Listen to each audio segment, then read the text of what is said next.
Entonces, como siempre, las preguntas. Cuando les hablan de ácidos, ¿en qué piensan? Y cuando le hablan de bases, ¿en qué piensan? ¿Ustedes piensan que estas dos sustancias son similares, los ácidos y las bases? Entonces vamos a dilucidar un poco qué es esto de los ácidos y las bases, ¿ya? Bueno, están siempre presentes en nuestro mundo y de hecho en muchos alimentos. Aquí tienen ustedes el ácido cítrico, que justamente está en los cítricos, por eso se llama así, como el limón, la naranja, el pomelo, la mandarina y la lima. Y tiene fórmula esta, ¿no? C6H8O7. Es ácido porque esto que está aquí es un grupo ácido que está formado por carbono doble enlace hidrógeno, carbono enlace oxígeno y oxígeno enlace hidrógeno. Pero no solamente tiene uno, tiene este grupo orgánico, el grupo ácido, tiene este otro y tiene este otro, o sea, tiene 3 grupos ácidos. Y la gracia es que este enlace oxígeno-hidrógeno es lábil, se puede romper, tanto este como este y como este. El ácido lipoico es otro ácido con esa fórmula molecular que está presente en el brócoli. Y se fijan, tiene esta forma, ¿ah? Y ahí nuevamente también tiene un grupo ácido, donde este protón se puede romper el enlace con el oxígeno.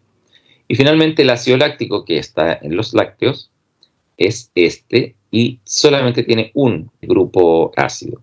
Bueno, también se produce ácido láctico si cuando uno realiza un ejercicio físico muy intenso, que es lo que duele en las piernas y las canillas, pero como el pH es 7,4 en la sangre, se encuentra como lactato. Vamos a ver justamente qué significa ácido láctico, lactato, por qué esos nombres. Y las bases, ustedes también las pueden encontrar en su casa. Tenemos al hidróxido de sodio, el que me estaban hablando, que es lo que tiene principalmente el CIF. El hipoclorito de sodio, conocido como cloro, pero es hipoclorito de sodio, también es una base. El amoníaco es la base reina, de hecho la vamos a estar usando mucho en esta parte. Y el carbonato de calcio también es una base, ¿ya? Estas son sales, principalmente, porque es carbonato de calcio, hipoclorito de sodio también es una sal, pero esto es un hidróxido y esto es una base molecular. Y otra cosa que es muy usada, ¿no? Y también deben conocerla, es el bicarbonato de sodio. Ahora, estos tres y el bicarbonato de sodio son muy comercializados, pero carbonato de calcio no lo van a ver o conocer o comer, por decirlo de alguna forma, si es que no tienen déficit de calcio, porque son pastillas que se dan, ¿ya? Y de hecho ahí está la marca, que es Calcium Forte. Pero ¿por qué se llaman ácidos bases? ¿Qué diferencia hay entre ellos? ¿Okay? Eso es lo que vamos a dilucidar ahora. Y esto yo le llamo a esta teoría el desgranar un choclo, y ahora van a entender por qué. Primero que todo, algunas propiedades de los ácidos y las bases, y luego lo que vamos a ver son 2 teorías en esta unidad y la tercera teoría en otra unidad de qué es un ácido y qué es una base. Pero vamos a utilizar una de las 3. Propiedades de los ácidos, como por ejemplo aquí el jugo de limón, es que tienen un sabor agrio. Por eso les preguntaba al principio qué se imaginaban cuando le hablaban de ácido y qué se imaginaban cuando le hablaban de base. Si lo prueban, evidentemente uno se arruga mucho. Lo que pasa también con los ácidos es que pueden disolver muchos metales. En rigor, la palabra disolver no es correcta, porque eso quiere decir que se forma una disolución del metal con el ácido. Y no. Lo que ocurre es una reacción química en que el metal, tal como ustedes lo conocieron, con esos enlaces metálicos, se empiezan a romper y forma un ion, de hecho un catión normalmente, que significa que hay una transferencia de electrones en una reacción redox que vamos a ver al final de este curso. Y la gracia es que neutralizan las bases. Entonces yo puedo tomar este ácido y echárselo a una base y se neutraliza. Que ahora vamos a ver también qué es lo que significa neutralizar. Las bases tienen un sabor amargo. Bueno, aquí hay un jabón.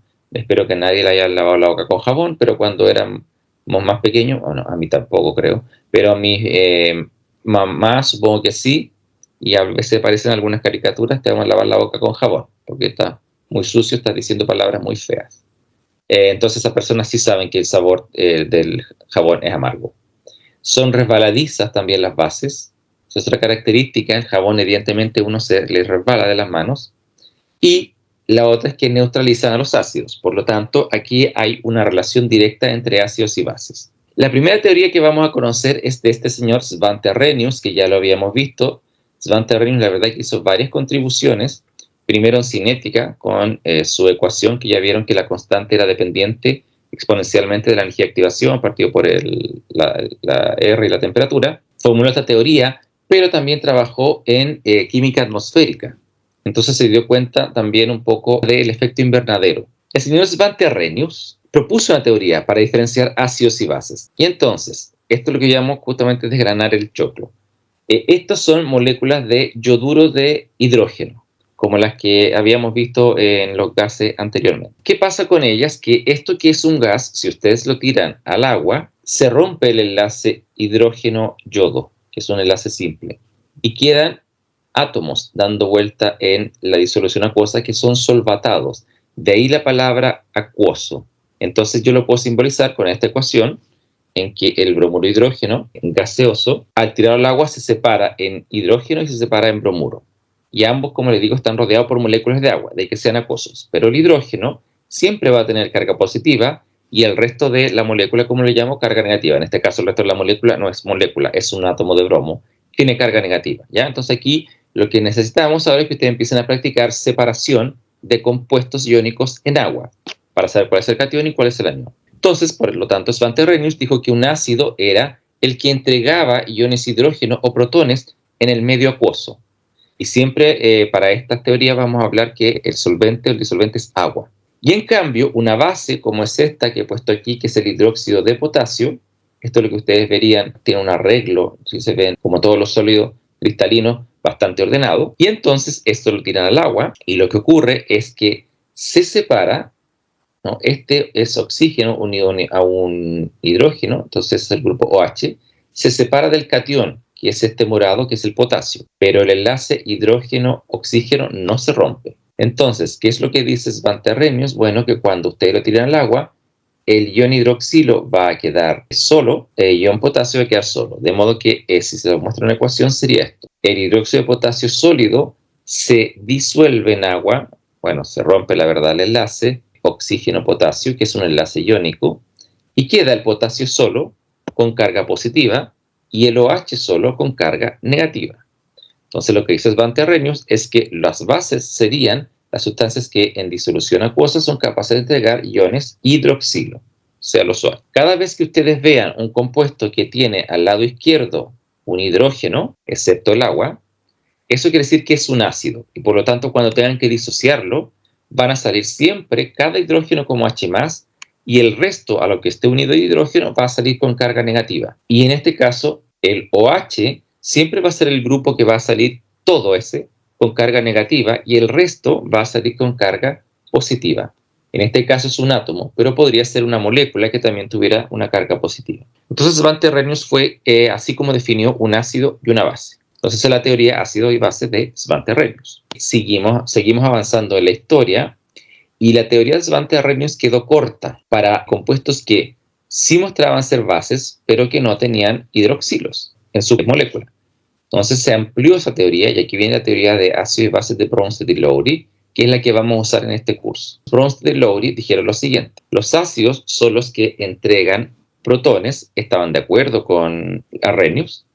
De esta forma, aquí tengo un ácido que ya lo vamos a conocer, es un ácido fuerte, el ácido clorhídrico, tiene un solo hidrógeno y entonces en este caso él sí pone el agua, a diferencia de las ecuaciones de Svante que no pone el agua. Bronsted y Lowry sí ponen el agua como el disolvente y lo que se ve es que este protón se une al agua y el átomo de cloro queda solo y esto, en vez de que el hidrógeno ande dando vueltas solo, queda unido al agua como ion hidronio, que es realmente lo que se verifica experimentalmente. El hidrógeno cuando se separa del halógeno no queda como H+ dando vuelta, se pega al agua y forma el ion hidronio. Pero el ion hidronio implica también que se ha entregado un protón. Por lo tanto, también esto se forma como ácido. Y en cambio las bases, dicen Bronsted y Lowry, no son las que dan hidroxilo, sino las que aceptan protones. Entonces, si yo pongo un ejemplo, sería el del amoníaco. El amoníaco, como ustedes pueden ver, no tiene hidroxilos en su estructura. Sin embargo, si él acepta un protón del agua, se transforma en el ion amonio, y recuérdense que todos los protones tienen carga más, por lo tanto, si yo lo uno a la molécula va a quedar con carga positiva, porque el hidrógeno que viene trae una carga positiva. Y entonces, si yo rompí este enlace hidrógeno-oxígeno, me va a quedar entonces esto, OH, y ahí aparece el hidroxilo. Por eso el amoníaco es una base, porque también entrega iones de hidroxilo al medio, pero lo que pasa es que no se veía, porque tenía que reaccionar con el agua. Entonces, Bronsted y Lowry dicen, ácidos son los que entregan protones en el medio acuoso y bases son las que aceptan protones. Entonces, en este caso, el cloruro de hidrógeno está actuando como ácido porque entrega, y en este caso, el amoníaco está actuando como base porque acepta el protón. Decir que Bronsted y Lowry propusieron que existe una conjugación, es decir, si este es mi ácido y entregó el hidrógeno, quiere decir que el cloruro queda como una base, porque si la reacción fuese reversible, lo cual no es, se le volvería a entregar el hidrógeno para que se una y forme el cloruro de hidrógeno, y por lo tanto estaría actuando como una base, porque es la que recibe el protón, de acuerdo a la definición que acabamos de ver. Por eso se dice que el cloruro de hidrógeno es la base conjugada del ácido clorhídrico, porque están en conjugación. Es decir, si uno pierde el hidrógeno, le afecta y queda como cloruro. Y en el caso contrario, bueno, eso se llama parácido base conjugado. En el caso contrario, el amoníaco está actuando como base, de modo que recibe un hidrógeno del agua. Pero como recibe el hidrógeno del agua, entonces se transforma en un ácido conjugado. Porque, como en este caso, si la reacción es reversible, para recuperar el amoníaco, ¿qué es lo que hace? Le devolvería el hidrógeno al OH, este se transformaría en agua, y entonces, como está dando hidrógeno, ahora es un ácido, de acuerdo a la definición de acá. Y obtendríamos nuevamente el amoníaco y el agua. Esta es una reacción de equilibrio que vamos a mirar mucho. Esta reacción no es de equilibrio, porque esto es un ácido fuerte y esto es una base débil, que es lo que vamos a conocer en unos minutos más. También esto se llama parácido base conjugado.